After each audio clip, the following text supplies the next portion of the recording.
8ஆம் பாவத்து நிகழ்வு எங்கேருந்து வருது அப்படின்னா, இந்த 6 ஒழுங்காக பேலன்ஸ் பண்ணாத போது தான் 8 அப்படிங்கிறது உருவாகுது. தீரா கடன் அப்படிங்கிறது உருவாகுது. இந்த தீரா கடனுக்கு காரணம் முதல்ல திட்டமிடாமல் செயல்படுதல். முதல் விஷயம். சரிங்களா? அது வந்து 3 திட்டமிடல்ன்றது 3. சரியான திட்டமிடல் இல்லைன்னா தீரா கடன் உருவாகும் அப்படிங்கிறத பார்த்துக்கோங்க. அடுத்தது பார்த்தீங்கன்னா, உங்கள் வருமானம். பேலன்ஸ் எங்கே இருக்குன்னா வருமானத்தில் இருக்குது.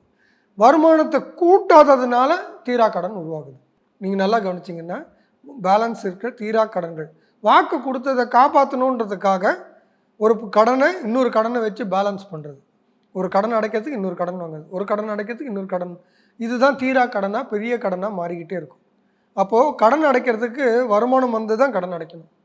அதை வந்து இன்னொரு கடனை வச்சு அடைக்க ஆரம்பித்தாலே இந்த தீரா கடன் பெருகிடும். அப்போது வருமானம் கூட்டுறது 1, திட்டமிடல் 2. இது 2ம் 6ல் இருக்கும்போதே செஞ்சிங்கன்னா 8ன்றது உங்களுக்கு வராமல் இருக்கும். சரி, இந்த சேவிங்ஸை உடைக்கலாமா? எப்போ உடைக்கலாம் அப்படின்னா, கடனை அடைச்ச பிறகு தான் உடைக்கலாம். அது வரைக்கும் உடைக்கக்கூடாது. அது என்ன எமர்ஜென்சி வந்தாலும் இந்த காசு இல்லைன்னா என்ன பண்ணுவோமோ அது பண்ணணும். முதல்ல இந்த ஒழுக்கத்துக்கெல்லாம் வந்தால் தான் உங்கள் பொருளாதார முன்னேற்றம் நடக்கும்.